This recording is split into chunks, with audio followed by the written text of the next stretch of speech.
Bismillahirrahmanirrahim. Thank you, Dr. Islam.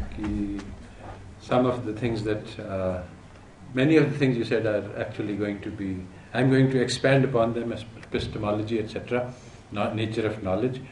And as far as taking courses is concerned, what I have done is actually have prepared packaged online courses and developed students who can teach them. And so my course on Introduction to Statistics is now being taught at Harvard University and in some other universities, and it's a completely packaged sequence of lectures with homework and problem sets, and I would be very happy to offer it at IQRA indirectly. So let's see. Okay, so Bismillahirrahmanirrahim. What I want to say will be very unusual. It's a very different message from anything that you are being taught. And what I'm saying actually is that in order to do research, you have to unlearn most of the things that you have been taught. In fact, I learned how to do research after unlearning what I had been taught at Stanford and MIT, because those were basically very wrong ideas that I had been. It took me quite a while, especially this positivism. He says, I'm not suggesting you to abandon it. Positivism is the most poisonous philosophy ever invented by man, and it makes people blind to obvious realities. And so positivism is deadly, and I suffered from its effects. So I know, as a man who has been cured from the disease, one needs to. I know the path required to heal the harms that are caused by positivism. And I have several lectures on that, but I won't talk about that here. So now one thing I want to say is that actually we are all born as perfect researchers. See, the little baby comes into the world, doesn't know anything, and then it finds out such a huge and immense amount of knowledge about how this world works. This is what research is. Every baby knows it. So, like my cousin, my niece, little baby Tamia, she said, Ammi Kitab. So, she was corrected that Ammi Ki Kitab. So, then she pointed to toy and said, oh, baby bha bhalu. So she immediately applied this possessive pronoun. Yani, you see, in science we were taught that science works by induction. You look at a lot of things and you create a pattern, and then from that pattern you generalize. Where is the lot of things? Just one instance, and she is jumping onto the law, which happens to be wrong, but it shows how the baby mind works. So amazing. So everyone is born with amazing capabilities about research. They know how to form hypotheses, how to test laws, how to make corrections. Everything is already known to everybody. There was a little clip about a 1-year-old on YouTube who is answering questions of all sorts. We all know, we have all seen little babies. What is this? Make the sound like a duck. So how does a fish act? So she knows everything at 1-year-old. And so how did she learn all of those things? It's amazing. Yani, because she's a natural born scientist, and all of us are like that. So the Prophet Muhammad ﷺ said that every baby is born upon the fitrah, which is translated as Muslim, but that's not really true. I mean, Muslim is one part of fitrah, but fitrah is many things. So we are born knowing a huge amount of things. Like even there is a bird which is born in Japan. It has a route which it travels thousands of miles to another destination. How did it know? Well, it was born with this knowledge. So, but the thing is that what has happened is that deadly, poisonous, wrong philosophies have been crammed into your minds, and they have made you unable to think for yourself. And so basically the issue is that if you want to learn how to do research, you have to unlearn a lot of wrong ideas that you have been taught. So this lecture I am going to, and there are thousands of myths which are preventing learning. One of the principles of what is knowledge? How do we acquire knowledge? So we have unlearned. We are now actually poorer than the baby, 1 year old, in terms of our ability to understand the world around us. See, the baby, it learns any language that you put it.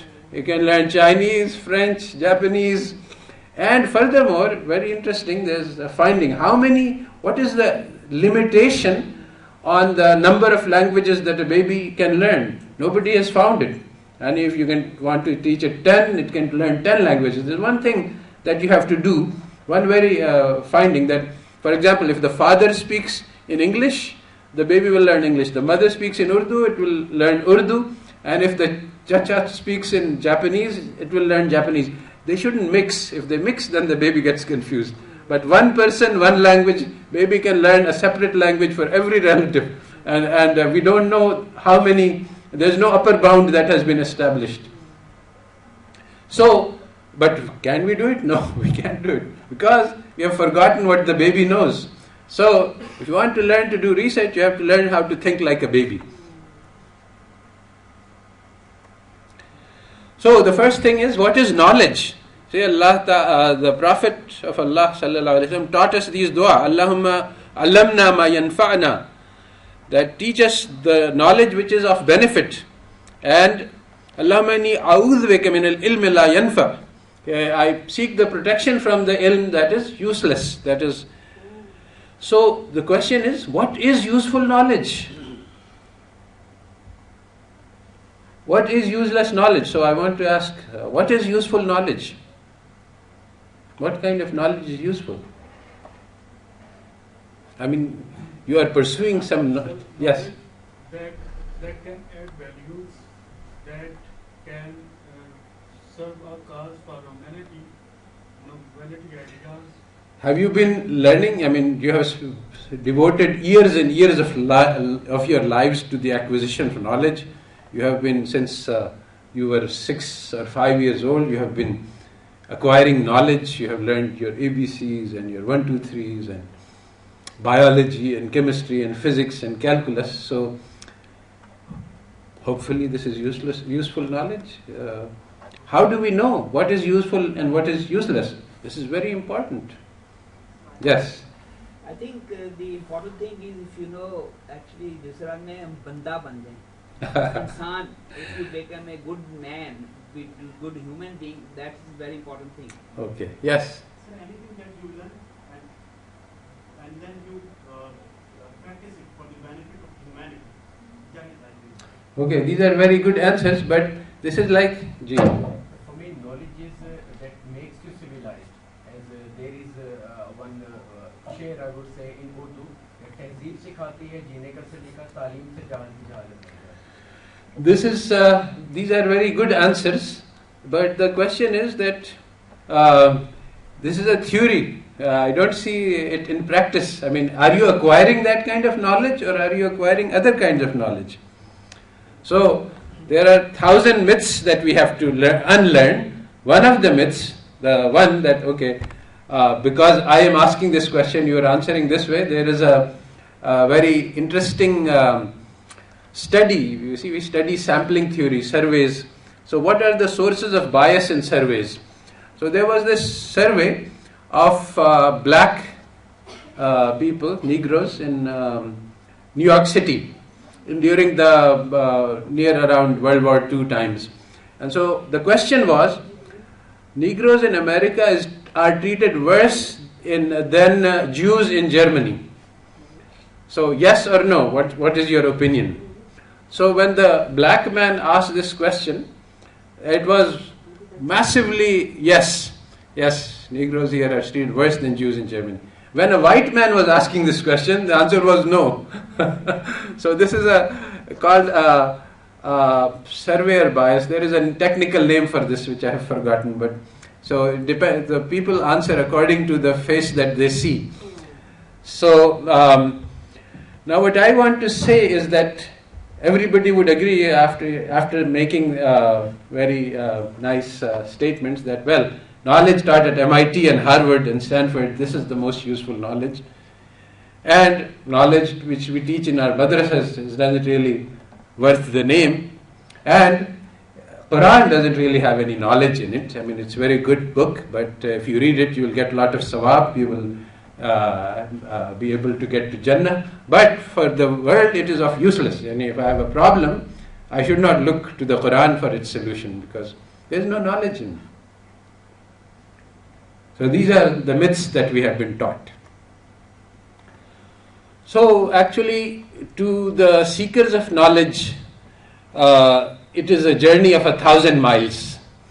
So that is already a discouraging factor because there is so much knowledge. Hundreds of thousands of scholars have labored over centuries to acquire this knowledge that we have. So we cannot possibly get all of it.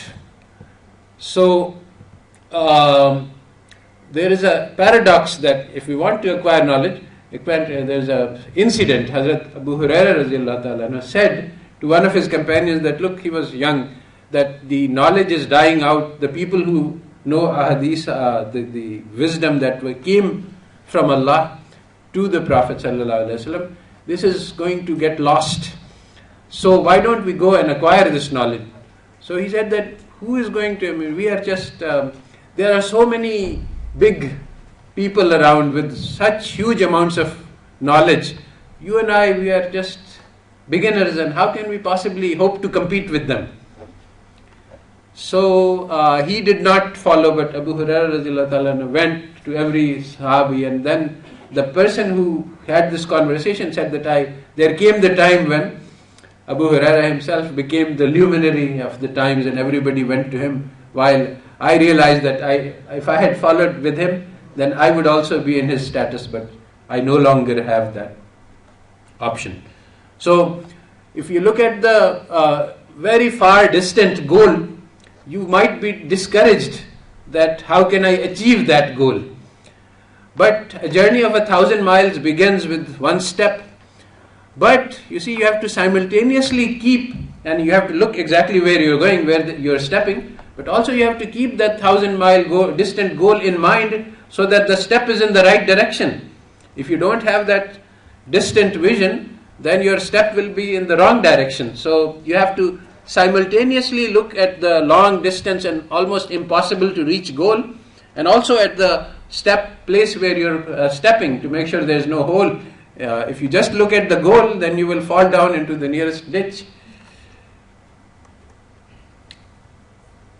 So now I am going to discuss some special poisons which have been planted in our minds, which we have to accept. So basically, in order to learn how to do research, you have to unlearn a lot of wrong ideas. And I'm just going to give 12 big ones, 12 big myths. And there are thousands, as I said. So, but these are the big ones, and once you get root of them, then you can start extracting this poison which has been fed into our brains, and then we will acquire the ability to think for ourselves, and then we will acquire the ability to do research, which every baby knows how to do. So the first myth is that this journey that we are on in this planet, this is determined by the external circumstances. So the physical geography, the mountains, the rivers and the lakes. So my material circumstances determine what I will do, what I will become, who I will be, what I can achieve. So this is completely false. Our ideas, our thoughts, our thinking process, our hearts and minds, these are extremely powerful. The human beings are the best of the creations. And they are prophets, the angels made sajda to Adam alayhi salam. This was ordered by Allah. This was a symbol of the power that every human being has. It's not that there was just some someone or some special. So every human being has the potential to change the world. Allah Ta'ala says that if you save one life, it is like saving the whole planet. So how can one life be equal to 7 billion? This is a contradiction. At the same time, if you kill one person, it's like you have killed the whole of humanity. So what is Allah Ta'ala trying to tell us here? Because it doesn't seem like a formula, 1 equals 7 billion. So what he is saying, Allah Ta'ala, is that there is a potential. It's like a seed. You see, if you take the seed and if you allow it to grow, then the tree can contain thousands of, there's more in volume than thousands of seeds. So similarly, every human being has the potential to rise above the angels and thereby become superior to 7 billion people. And also, every human being has لَقَدْ خَلَقْنَا الْإِنسَانَ فِي أَحْسَنِ تَقْوِيمٍ ثُمَّ رَدَدْنَاهُ أَسْفَلَ سَافِلِينَ. He also has the potential to become the worst of the worst. So if you realize that potential, you can be better than all of human beings. If you don't, then you are just a seed. So then there is no. So the myth that we have all come to believe is that the world, the myth of objectivity. You have to be objective. You have to be a realist. You have to live in this world. So just give me the facts. I don't want your opinions. Opinions are useless things. Facts are important. What is out there? This is actually a myth. It is the subjective. It is what is inside us that creates the world around us. Actually, you see, if you think about how the eye works, when I see, I don't actually see what is out there. There is a pinhole camera in my eye, so there is the image of what is out there reflects on the screen in my brain, which is the retina, and then there is an interpretive apparatus inside my brain. So the world is recreated inside my eyes, and then I interpret it according to certain rules and principles. So, in fact, there is something called the inverting. If you wear glasses, it turns the world upside down. So, if you in an experiment, if you put glasses on these people, for a while they have difficulty because everything is upside down. But after a while, their mental computational apparatus adjusts, and now they can see they see the things perfectly straight up. And when they take the glasses off, then the world appears upside down.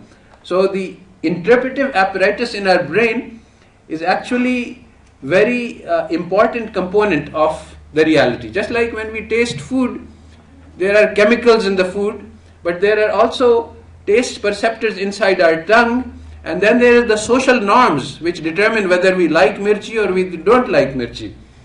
So it's how the society trains us. So so if you say that the taste of the food is objective, you are wrong. The taste of the food is very much inside our. So exactly like that, the reality out there is very much determined by what is inside me.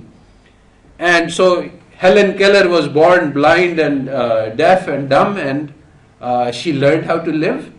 Steve Hawking is a famous physicist who was crippled. So we have inside us huge amount, and basically the world doesn't really exist out there. The objective doesn't matter. It's what's inside our mind, how we picture this world. The one man, he is defeated 7 times, and then he says, okay, I am incapable and unworthy. There's the famous story of Scott leader Bruce. क्या नाम था उसका? Anyway, so he was defeated 7 times, and he said, okay, I must give up. There's no worth struggle. So then he saw a spider, and the spider was trying to spin a web, and so it took the thread in its hand and made a jump and fell down. Then it made another jump, and again it fell down. So it made 7 jumps and it fell down. And on the 8th jump, it succeeded and attached the string from one side to the other. So he said, oh, he had been defeated 7 times, and he said, okay, I'll try make an 8th try, and then he was successful.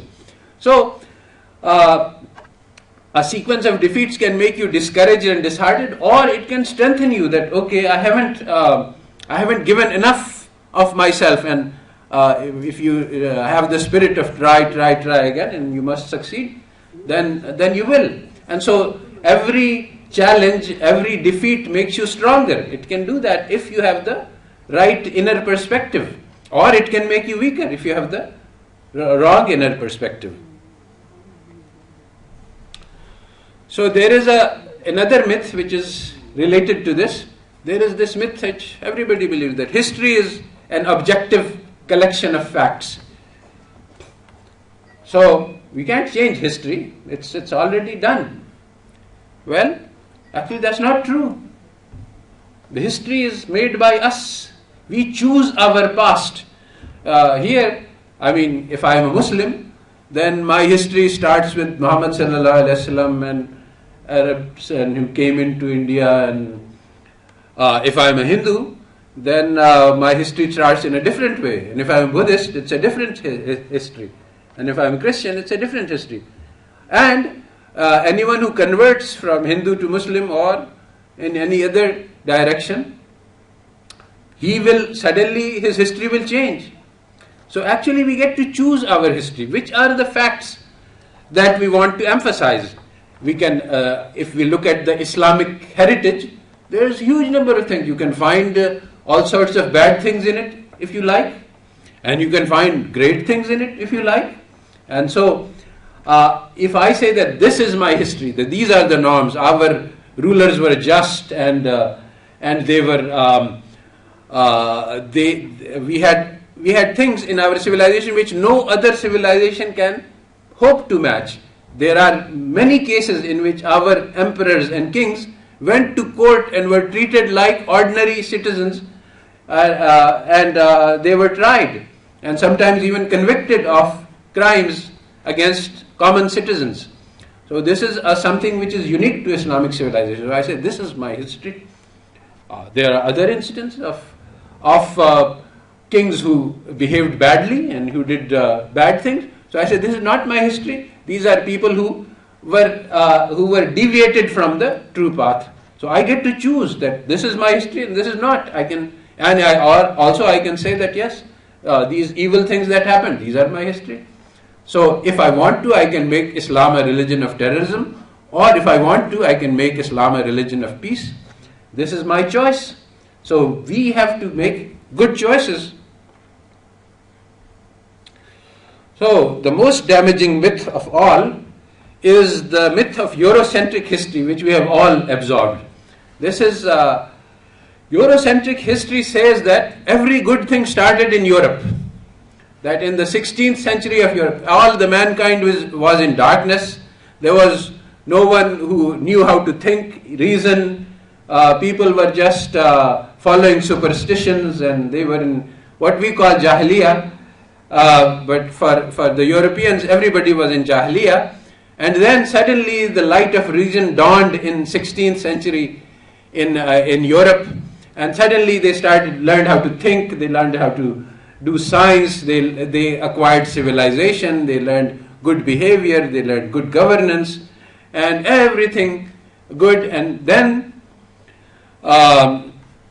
they spread through the world all of these good things. So now we know everything good that we know comes from Europe. So the truth is very different. First of all, how did it happen that it was in the 16th century that suddenly the sunshines started in Europe? What was the crucial event? Does anybody know? You see, we don't even know our history. This is how much brainwashed we have been by. In 1492, Columbus sailed the ocean blue. This is the rhyme that you learn to understand when. And the sailing of Columbus to ocean blue was an extremely important event in the European history because it made them available to them vast amount of riches in an unexplored continent in which they spread their diseases and destroyed the local population by the millions and acquired a huge amount of wealth and other things. But that was not the main cause. In 1492, another thing happened. Actually, three major events happened. The other thing which happened was, this was the loss of Gharnata. The last Muslim city was conquered by the reconquest of Spain. And when that last city was reconquered, Qurtuba, a treaty was made that, okay, the Muslims' rights will be preserved and many other things, which were immediately, in 2 years, treaty was violated and Muslims started being tortured to convert to Christianity.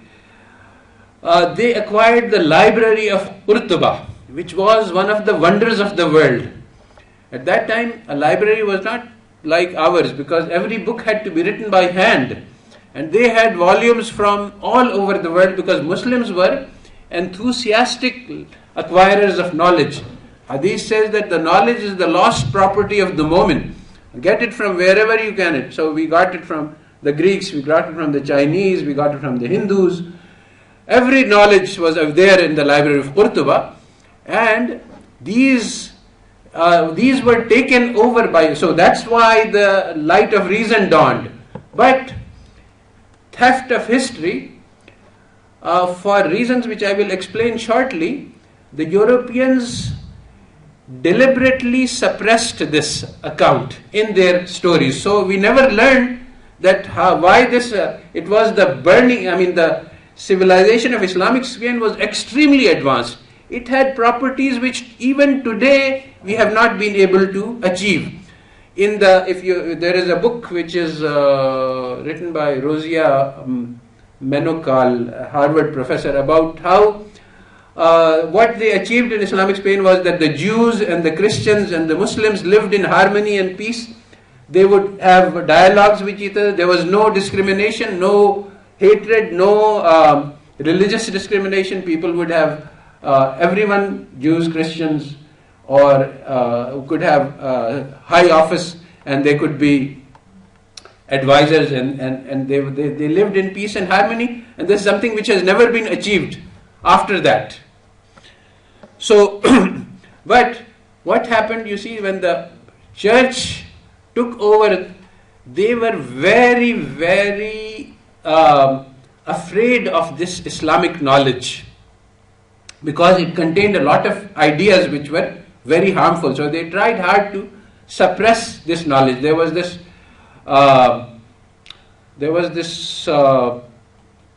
procedure. The Pope had to stamp his approval on any book before it could be circulated. So all book had to go to the Pope to make sure that this doesn't contain any heretical ideas. And any idea borrowed from the Muslims was considered heretical. So Copernicus, he plagiarized from Nasiruddin al-Tusi. Every idea that he has is borrowed, and his diagrams are copied. It is open, clear-cut case of plagiarism. Today at HCC they would take away his credentials. But one of his friends was tortured for 10 years because he had borrowed from Muslims. So obviously he could not acknowledge it. And it was not that he was he was not necessarily a bad man. He just, the times did not permit him to. So he copied, but he didn't say. So now everybody learns that the Copernican revolution was not by Copernicus. This is just one example of theft of history. It is said that Newton and Leibniz discovered the calculus. I was reading, actually there's a Hindu mathematician, C.K. Raju, who has traced how the Europeans stole mathematics from all over and then attributed this knowledge to European discoverers, even though they were not. So, for example, the Cartesian coordinates, the analytic geometry. This is a very powerful invention, very powerful. It leads to a huge amount of insights and so who invented it? We are told that it is Descartes, Cartesian coordinates. But if you look at the internet, it says Descartes, he never mentions these things in his entire literature. It's just, and who does?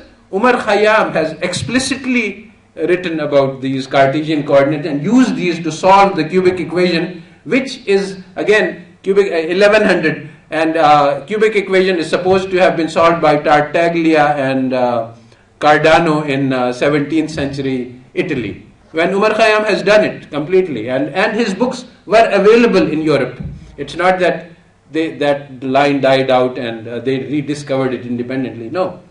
So, theft of history. So this is a myth that everything good started in Europe. Everything good they stole from the rest of the world, like the jewels of the Taj Mahal, which is being today there is a talk about the Kohinoor jewel and how so all of our jewels are lying in the museums of the Mughal jewels are lying in the museums of Britain, and वो इकबाल का शेर है ना कि मगर वो इल्म के मोती, हाँ ये हुकूमत का तो क्या रोना कि वो एक आर्जी शय थी, नहीं अल्लाह के आईने नहीं आईने कुदरत से कोई चारा. You see, Allah Ta'ala has said in the Quran, tilkal ayyamu nadawilaha bainun nas, that Allah Ta'ala changes the rule from time to time, giving it to one person to another as a test and a trial. So we can't cry about the loss of governance, because Allah Ta'ala said that this will be taken away and will be given to random people. It was started with Arabs, went to the Turks, went to many other places, even within Islam, and then to Europe, and that their era is over, by the way. It's no longer, the next era is coming. Who knows who will rise to the top. So, मगर वो इल्म के मोती किताबें अपने आबा की जो देखा उनको यूरोप में तो दिल होता है Sipara. So actually the truth is, as I have discovered with great difficulty, because in Europe I was told that our ancestors didn't discover anything useful. So all of these books, Ghazali and Farabi, and this is just garbage. We have gone beyond that. So actually it's much to my surprise, I learned that this is false. That the theory of causality, which is currently taught in econometrics, is completely wrong and fallacious and false, and makes it impossible to run a regression correctly. So today, I mean, even recently, people are, because I said sometimes people ask me questions, and more recently I've been starting looking at Facebook. So people are asking very silly questions about regression, basically because they don't understand anything. I mean, it's not that our students don't understand, it's that the econometricians don't understand causality. Because and Aristotle had a good understanding of causality, better than today's econometricians, and our Muslim philosophers made it sharper and clearer and articulated it better. So if we want to learn how the world works, we have to actually unlearn what we have been taught in econometrics. In econometrics, you can take any, they say if you want to find out the effect of FDI on GNP, you take one variable on the one side and put the other one and run a regression. This is completely bogus. It doesn't lead to anything useful, as anybody can tell. So one of the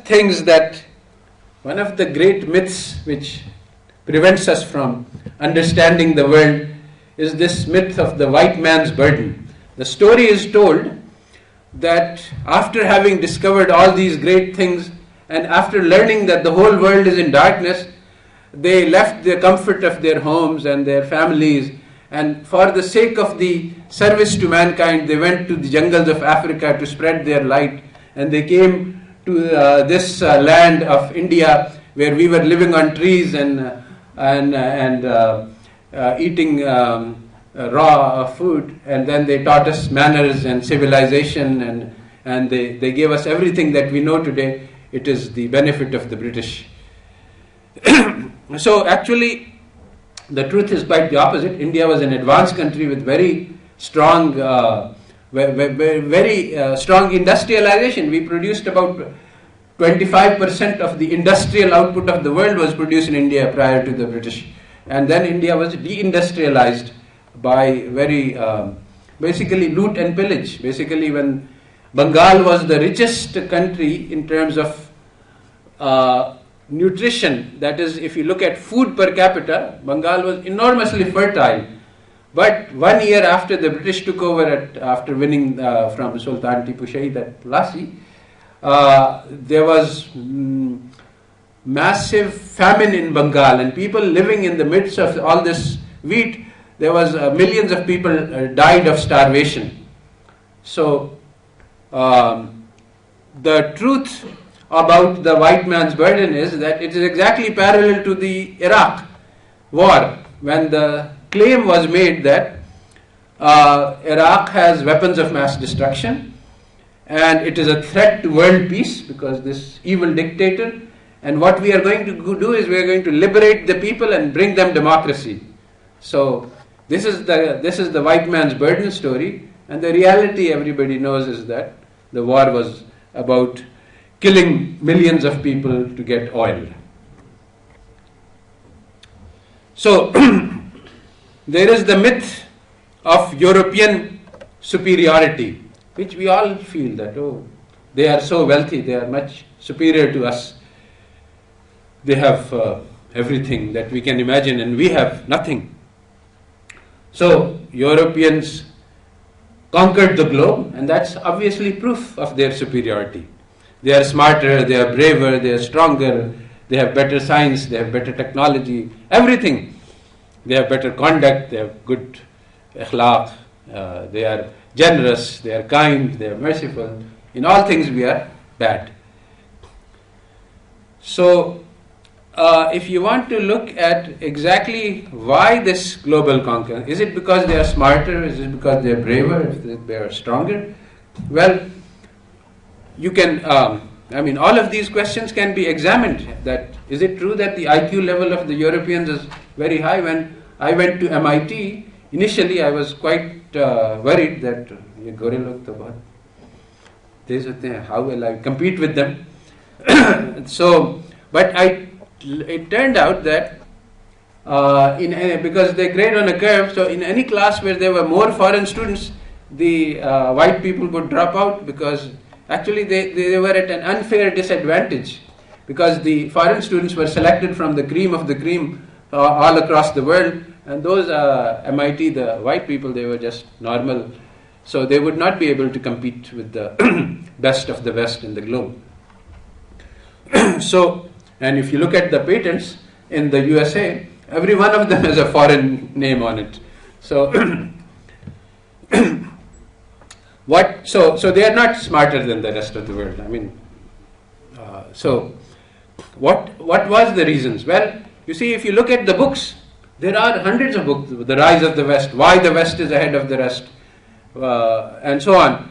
And they all give, and it starts by saying that, well, white people are naturally superior to blacks. That's how they started, but then they have made the theories more refined. But none of them holds water. And there is there are books which debunk. There is a very nice book called 8 Eurocentric Historians. I've forgotten the name. And it debunks all of it says, it lists 30 reasons which have been listed by different authors for why whites are superior, and it says all of these are wrong. And then it goes on to produce correct. So the correct reason is that the Europeans were, you see, if you look at history, it has often happened that barbarians overcame civilizations. Basically, when people become civilized, they become effete, they become used to luxuries, they forgot about fighting, and so fresh young barbarians come and invade and destroy civilization. Baghdad was destroyed by the Genghis Khan and the Mongol invasions destroyed a lot of the world. So basically, the Europeans were uncivilized barbarians for centuries. They were fighting each other continuously up until World War I and World War II. They have known nothing except fighting. Centuries of senseless fighting, unmatched in world history. This led to a military revolution because they acquired this knowledge from Qurtuba, and then they acquired Chinese fire powder, but and many other inventions that were borrowed from different civilizations. Because they were fighting all the time, they acquired an advantage in violence. They learned strategies of war which were superior to anybody else in the whole planet. So they managed to, and they had one more thing, not just violence, they had this complete lack of ethics. Machiavelli, a philosopher there is no parallel to Machiavelli in all of Islamic history. He said that in order to defeat the enemy, you should deceive him, you should lie, you should break your contracts, you should, and then you should make an example out of the enemy by torturing him. So, completely immoral person. He was the one who invented the shock and awe strategy, which is currently being used. That you use such overwhelming power and you use so overwhelming cruelty against the population that they are afraid when they look at you. This was the explicit goal of how the Iraq war was conducted. So nobody else, no other civilization ever thought of doing such a thing, because we are human beings. And we don't want to do that justice. But they didn't have any, they said, all is fair in love and war.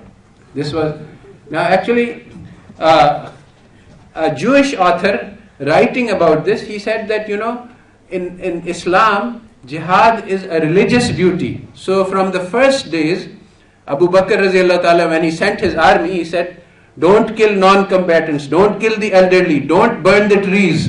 So this is something that they learned in Geneva Convention in recent times. And even then it's just in writing, it has not been practiced. And their philosophers say that, in wartime, you can't expect people to follow rules, even if they are written. So there is this mentality of continuous warfare. So you see, when there are so many novels and fiction and story that when two civilizations meet, they will automatically go to war. See, there is this famous book called The War of Worlds by H.G. Wells.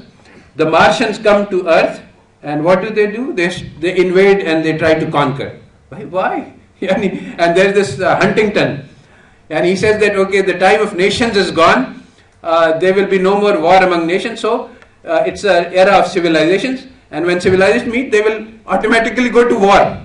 Why? If they are civilized, they will not go to war. But the fact is that the mentality of this Western world is warped by continuous warfare, so they can't think of anything other than war. So the idea that civilizations can be at peace with each other, they can trade, they can learn from each other, they can have useful, nice cultural interaction. No, this idea doesn't occur. No, they will have war and one will conquer the other one. What ridiculous. So, along with the idea that the West is superior, there is the idea that the East is inferior. So, this has also been propagated and has also been planted into our minds. If you look at the famous Dred Scott decision in the USA, one Negro was trying to get his rights, and the judges ruled that this race, the blacks, are not human. So they are not entitled to human rights. And similarly in Australia, the original populations were hunted like animals and they were not considered as. And similarly in Hindustan, the people, the Indians, are not considered fully human.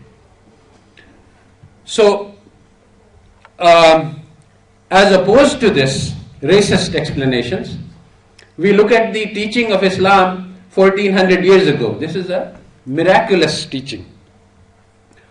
Prophet ﷺ tells us that all men are equal, whether red or black or white. Superiority is by taqwa alone. Now, actually, you see, if you think about miracles, we are saying that, okay, shaqul qamar vaghaira, but this is the real miracle of Islam. That you think, where does an idea come from? Ideas are powerful. See, people learn an idea from somebody else who said it. But if you look at the world, the Chinese are saying that we are the superior ones, and Romans are saying, everyone, including the Arabs, they thought themselves as superior to all others. The Arabs thought that they were the ajam means someone who cannot speak.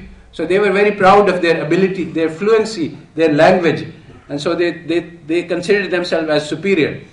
So every nation has always considered itself superior. But the Prophet ﷺ is bringing this revolutionary idea that all people are equal. It was actually, you can trace it, there is a book called the Enlightenment Quran, that how the ideas from the Quran went to Europe and caused the Enlightenment. So the Rousseau, he is creating French Revolution, Voltaire, and he's saying liberty, fraternity, equality. These are not part of European tradition. In European you have aristocracy. Some people, like if you look at the Tale of Two Cities, this rich nobleman is crushing children, and then he throws some pennies to the parents, that because these are just animals, they are not real human beings. So that was their tradition. But now these ideas, liberty, these are in the Quran, liberty, fraternity, equality, and these were the ideas that sparked the revolution. That no, the aristocrats are not a different species superior to the rest of the people, and that was actually a major revolution in European thought.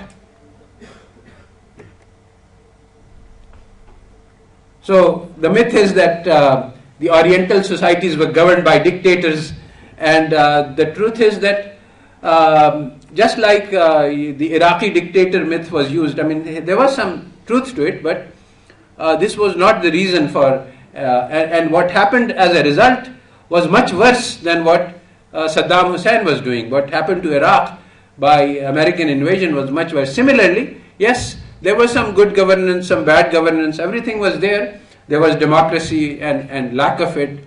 But what happened as a result of the conquest was much worse than what had been there before. So, basically, there are many books which talk about wealth and poverty. Why is West so advanced and civilized and developed, and why are we underdeveloped? So maybe it's because we are lazy and we are corrupt and we are dishonest and we are stupid. These are the standard reasons which are given by historians like Landes and others. That Max Weber, very respectable sociologist, says that only the Western civilization has the capacity for scientific thought, which is complete nonsense because science was invented by Muslims. So all of these things are, and there are hundreds of books written trying to figure out what is this puzzle. Now, suppose that I am living peacefully in my house and I have plenty of wealth, and a robber comes and he sticks a knife into my back and he says, okay, give me your money. So he takes my money away, and then we are like going, why is this man poor? Why is that man rich? Is this a big mystery? There is a book which is called exactly that. Well, their wealth is our poverty, because the Kohinoor is sitting in their museum. It shows exactly what happened.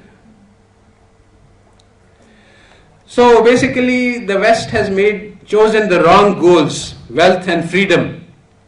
These are the Karl Marx and Adam Smith both define development as the accumulation of wealth. And so this is what we are taught in our economics classes. And this is what MBAs are taught, that this is what your job is, to make money. So actually, Mahbubul Haq was also brainwashed in Western universities like myself. But he came to his senses after implementing these policies in Pakistan and realizing that this doesn't work.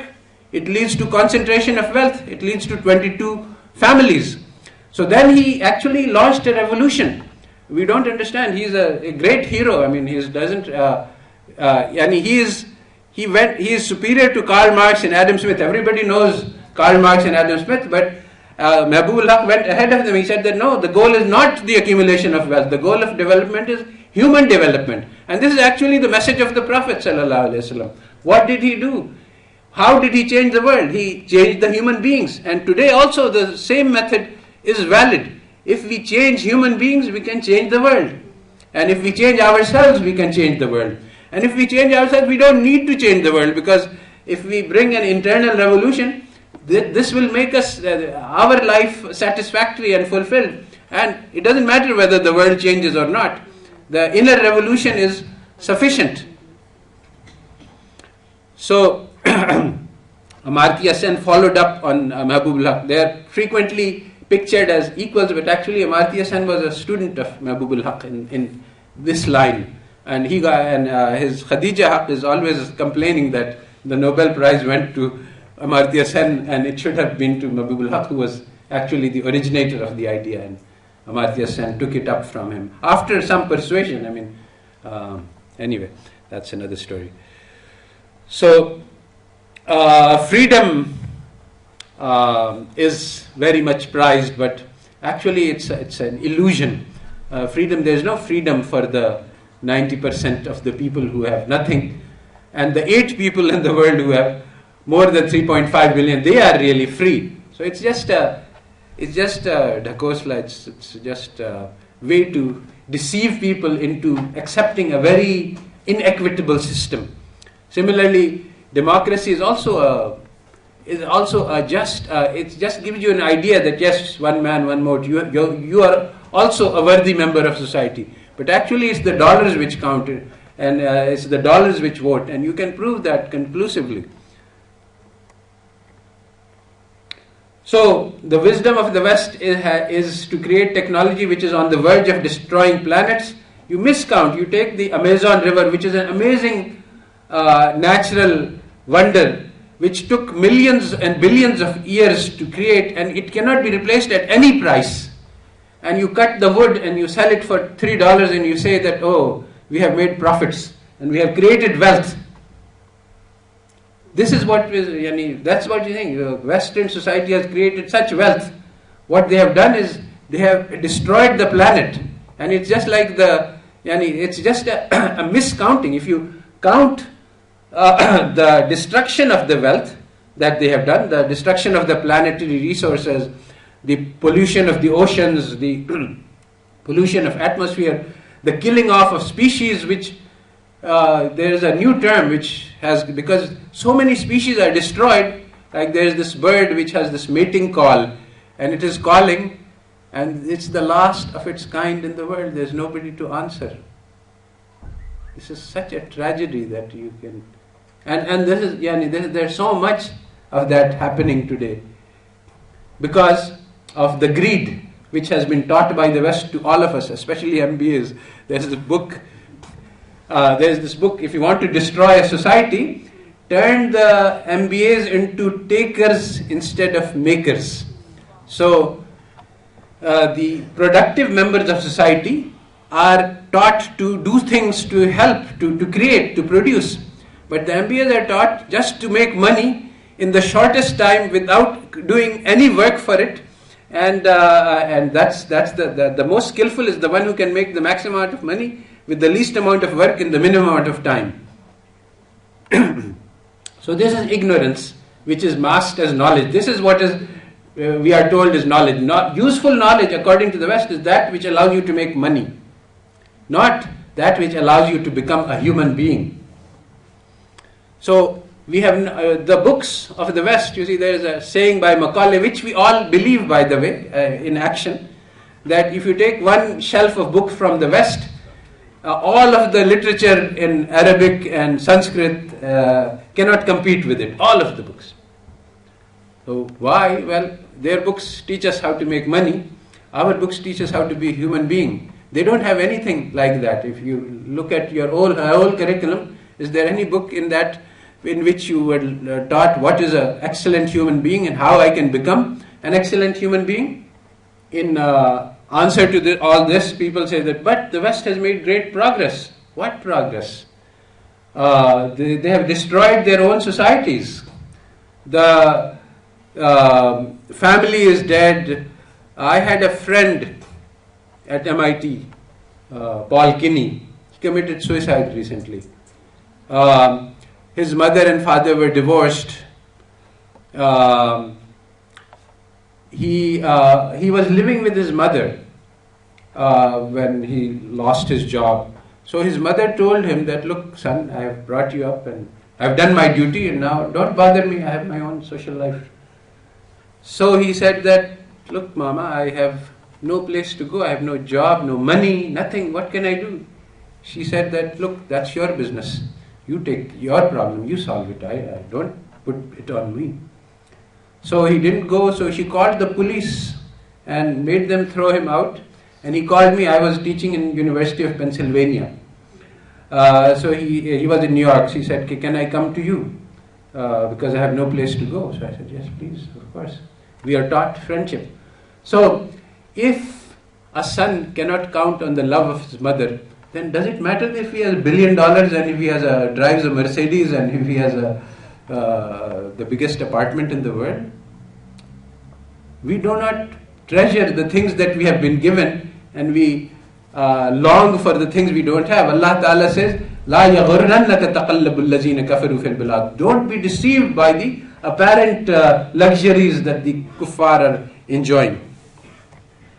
All right, I think I have taken a long time, but I hope that this has been of learning experience. Thank you.